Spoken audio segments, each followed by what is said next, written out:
Tapi kalau dimensinya sekedar pelanggaran dan pelanggaran itu sesungguhnya bisa direkonsiliasi dan tapi kemudian dipaksakan, inilah yang menurut saya sense of justice kita, rasa keadilan kita jadi terusik. Apalagi yang diberikan contoh bukti adalah hanya ajakan untuk datang ke Maulid Nabi dan pernikahan putri.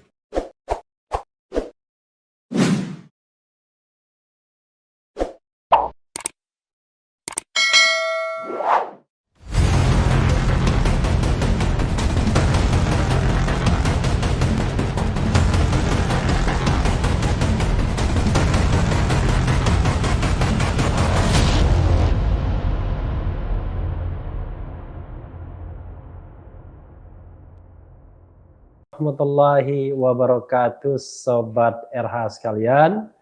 Jumpa lagi kita di channel yang keren ini, Keren Cadas. Saya ingin membacakan Sobat RH sekalian soal pra peradilan HRS ya, sebagaimana dilansir oleh Detikcom. Pra peradilan HRS, polisi beberkan kronologi penghasutan hingga kerumunan. Nanti coba kita bahas ya dari sisi sudut logika hukumnya. Polda Metro Jaya menyampaikan jawaban atas permohonan pra peradilan Habib Rizik Syihab atas penetapan tersangka penghasutan dalam kasus kerumunan di Petamburan, Jakarta Pusat, Jakpus. Polda Metro Jaya mengungkapkan Habib Rizik mengajak massa untuk hadir dalam acara pernikahan dan Maulid Nabi Muhammad SAW di Petamburan, Jakarta Pusat. Bahwa tanggal 13 November 2020, Habib Rizik Syihab mengajak masyarakat untuk datang beramai-ramai ke acara pernikahan anaknya atau putrinya yang bernama Syarifah Najwa Shihab dengan Irfan Alaidrus. Bukan Najwa Shihab mata Najwa. Pada Sabtu 14 November 2020, di Jalan KS Tubun, Petamburan, Tanah Abang, Jakarta Pusat. Ujar tim kuasa hukum Polda Metro Jaya dalam persidangan pra peradilan di Pengadilan Negeri Jakarta Selatan, Selasa 5 Januari 2021 hari ini ya. Ia mengatakan ajakan itu disampaikan Habib Rizik saat menghadiri acara Maulid Nabi Muhammad SAW yang diselenggarakan oleh Majelis Ta'lim dan Zikir Al-A'raf. Hal itu ditunjukkan dengan adanya rekaman video yang diunggah di channel YouTube Front TV. Luar biasa ya, mengajak begitu, jadi ancaman hukumannya 6 tahun ya. Ajakan tersebut disampaikan Habib Rizik pada saat kegiatan Maulid Nabi Majelis Ta'lim dan Zikir Al-A'raf Al-A'faf di Tebet.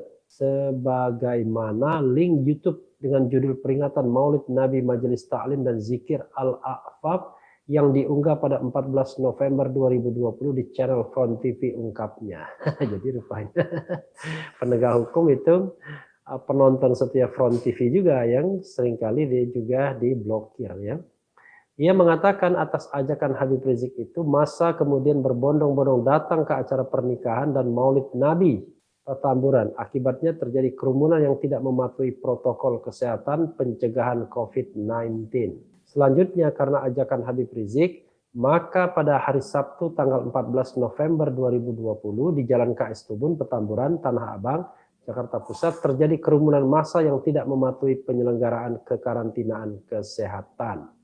Di mana masyarakat yang menghadiri akad nikah tersebut melampaui batas yang telah diatur dan tidak berjaga jarak, dan massa yang datang menggunakan masker atau tidak menggunakan masker dengan benar, ungkapnya. Ia mengatakan terjadinya kerumunan itu didukung dengan fakta-fakta antara lain pemasangan tenda di sepanjang jalan KS Tubun hingga membludaknya parkiran mobil dan sepeda motor di lokasi acara pernikahan Putri Habib Rizik dan Maulid Nabi di Petamburan. Tim kuasa hukum Polda Metro Jaya mengungkapkan pihak Kelurahan Petamburan sebenarnya sudah mengirimkan surat kepada Habib Rizik dan panitia acara untuk mematuhi protokol kesehatan. Namun peringatan itu tidak dilaksanakan oleh Habib Rizik. Kelurahan ya. Bahwa terhadap acara tersebut, Lurah Petamburan Setianto telah melakukan koordinasi dengan panitia pernikahan dan Maulid Nabi terkait protokol kesehatan pencegahan COVID-19 dan melampirkan surat berisi protokol kesehatan pencegahan COVID-19 yang ditujukan ke Habib Rizik selaku penyelenggara pernikahan dan ditujukan ke panitia Maulid Nabi. Namun permintaan itu tidak dipatuhi sebagaimana terdapat kerumunan massa yang tidak mematuhi protokol kesehatan pencegahan COVID-19, tuturnya. Sebelumnya Habib Rizik resmi mendaftarkan pra-peradilan atas penetapan tersangka kasus kerumunan di Petamburan, Jakarta Pusat ke PN Jakarta Selatan. Dalam permohonannya ya, Habib Rizik meminta status tersangkanya dinyatakan tidak sah. Menyatakan penetapan tersangka kepada pemohon yang dilakukan termohon beserta jajarannya adalah tidak sah dan tidak berdasar hukum. Dan oleh karena itu tidak mempunyai kekuatan hukum yang mengikat, ujar kuasa hukum Habib Rizik Muhammad Kamil Pasha dalam sidang pra-peradilan di PN Jaksel Jalan Ampera Raya, ya, Jakarta Selatan, Senin 4 Januari 2021.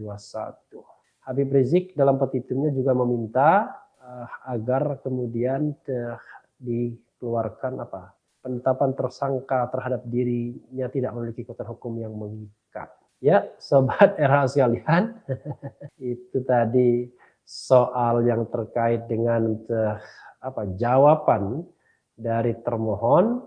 Dalam hal ini adalah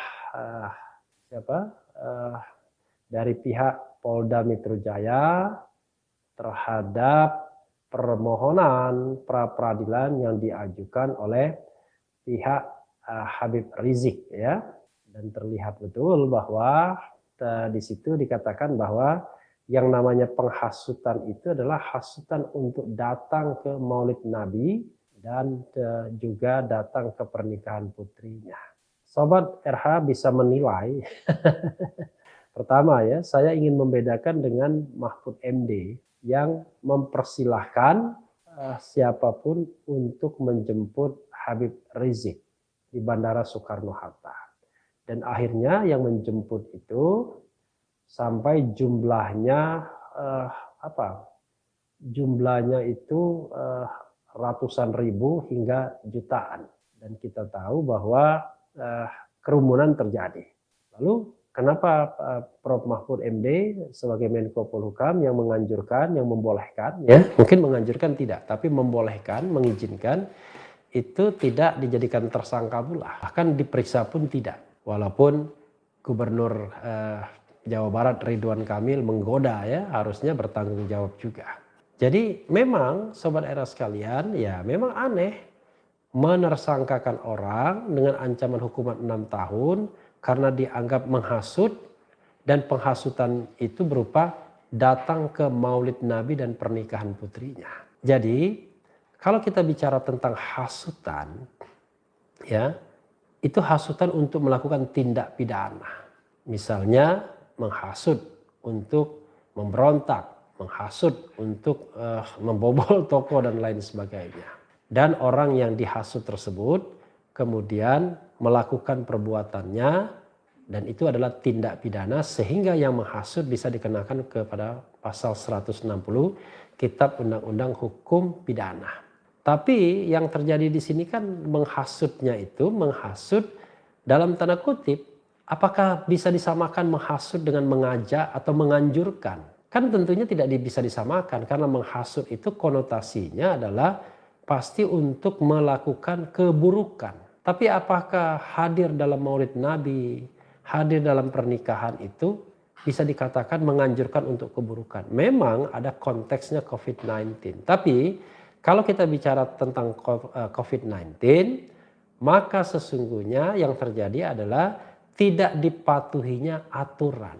Nah, kalau tidak dipatuhinya aturan, itu namanya pelanggaran, bukan tindak pidana penghasutan. Terhadap pelanggaran tersebut, kan sudah diberikan sanksi 50 juta. Dan sudah dibayar pula. Sanksinya 50 juta karena melanggar protokol kesehatan. Pertanyaannya adalah, kalau memang melanggar, apa yang harus dilakukan? Nah, disinilah yang saya merasa bahwa pemerintah atau mereka yang berkuasa terhadap protokol kesehatan ini tidak fair. Kalau memang ada sebuah kerumunan yang dianggap bisa menularkan wabah COVID-19, melanggar protokol kesehatan, harusnya petugas membubarkannya.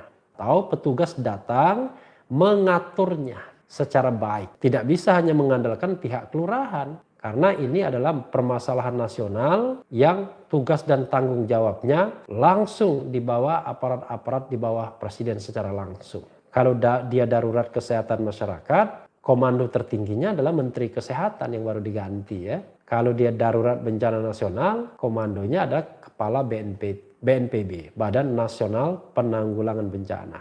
Governance seperti ini saja di tingkat nasional tidak jelas karena akhirnya ada lagi lembaga komite penanganan COVID dan penanggulangan COVID atau pemulihan ekonomi yang diketuai oleh Erlangga Hartarto dengan jajaran di bawahnya termasuk Menteri BUMN Erick Thohir dan wakilnya atau kaki-kakinya itu Menteri Budi Sadikin sekarang Menteri Kesehatan dan Kepala BNPB. Jadi kalau itu soalnya Sobat Era sekalian, artinya justru negara yang tidak melakukan kewajibannya untuk mencegah, mempersuasi, bahkan membubarkan kerumunan tersebut karena kejadiannya di depan mata. Dengan bantuan aparat keamanan, kalau memang melihat adanya kerumunan seperti itu yang bisa mengganggu, yang bisa menyebarkan COVID-19, maka harusnya ya itu ditegur. Lalu kalau tidak mau mematuhi ya on the spot ya dibubarkan. Tapi yang terjadi kan kalau tidak salah BNPB, Badan Nasional Penanggulangan Bencana, itu malah membagikan masker di kerumunan tersebut. Nah, itu menunjukkan ya kan? Itu menunjukkan bahwa sesungguhnya ada upaya memang dari otoritas agar dampak buruk ini bisa dicegah dengan cara membagikan masker. Kalau itu dipandang tidak cukup ya sekali lagi penguasa pemerintah ya yang berkuasa atas penanggulangan COVID-19 ini ya, atas prosedur kesehatan prokes penanggulangan atau pembasmian COVID-19 ya bisa membubarkannya. Bukan seperti menunggu kesalahan Habib Rizik lalu kemudian dipersoalkan dan tidak tanggung-tanggung mempersoalkannya.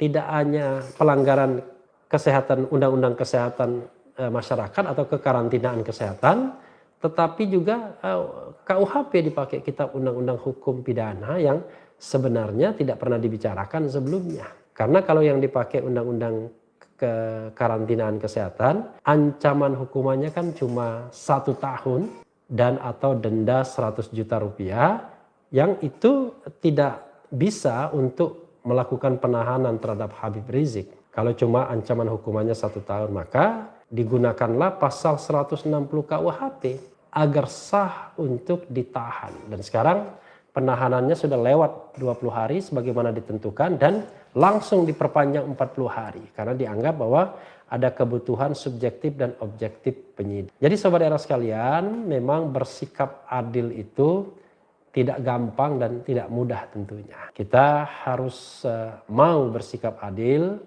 agar kita juga bisa menegakkan hukum secara baik dan tentu kita berharap bahwa kita menjadi orang yang amanah di dalam memangku kebijakan, memangku kekuasaan dan berlaku adil kepada siapapun.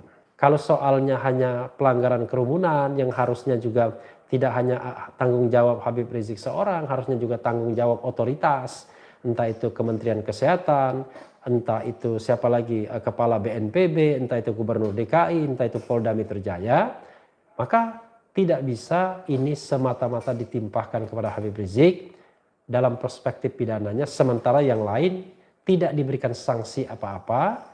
Kalaupun ada sanksi kepada Kapolda Metro Jaya, ya itu sanksi pergeseran yang kemudian orang mengaitkannya juga dengan pergantian Kapolri dan geng-geng yang ada di kepolisian. Menurut saya hanya membacakan ya, menurut IPW ya, Indonesia Police Watch. Sobat Era sekalian, mudah-mudahan hakim yang menyidangkan masalah ini memiliki sense of justice yang kuat untuk paling tidak mengabulkan permohonan itu. Ya paling tidak sebagian permohonan. Sebagai contoh misalnya menurut saya, kalau memang dipaksakan untuk dikenakan mengenai pasal 93 Undang-Undang Kekarantinaan Kesehatan, di mana dianggap di situ tidak mematuhi protokol kesehatan atau menghalang-halangi kekarantinaan kesehatan, yang orang berdebat karena pada waktu itu tidak ada karantina kesehatan, tidak ada karantina rumah, wilayah atau rumah sakit, yang ada adalah PSBB transisi yang dasar hukumnya sebenarnya peraturan gubernur, dan kita tahu bahwa pergub itu harusnya memang tidak punya sanksi pidana yang berat ya, dan sanksinya umumnya adalah sanksi administratif berupa denda dan sudah dilakukan. Jadi ini bukan soal yang berat-berat amat, dan mudah-mudahan hakim pra-peradilan setidak-tidaknya membatalkan persangkaan ya, persangkaan ya, melakukan penghasutan pasal 160 yang menurut saya it doesn't make sense, nggak masuk akal, dan karena itu memang tidak ada legitimasi untuk melakukan penahanan. Kalau pasal 93 mau dipaksakan, ya silahkan saja, walaupun saya menganggap bahwa soal ini kan harusnya bisa diselesaikan secara sanksi administratif dan itu sudah dilakukan. Ya, carilah kegiatan-kegiatan lain yang memang betul-betul dimensinya tindak pidana. Tapi kalau dimensinya sekedar pelanggaran dan pelanggaran itu sesungguhnya bisa direkonsiliasi dan tapi kemudian dipaksakan, inilah yang menurut saya sense of justice kita, rasa keadilan kita jadi terusik. Apalagi yang diberikan contoh bukti adalah hanya ajakan untuk datang ke Maulid Nabi dan pernikahan putri.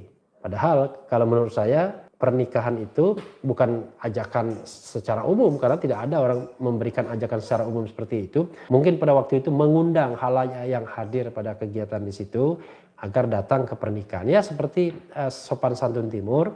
Sementara acara Maulid Nabi memang mungkin juga mengundang juga secara lebih massal, tapi intinya kesalahan utama adalah tidak mematuhi atau tidak mengantisipasi protokol kesehatan yang sebenarnya tanggung jawab bersama baik penyelenggara maupun otoritas pemerintahan. Yang penting tetap di channel ini, karena di channel ini Anda akan dirayu, ditipu, dibaperin, dicecar, diuber pula di jalur khusus. Karena channel ini adalah channel yang mengancam, memeras, dan membenci. Jangan lupa subscribe, like, comment, and share.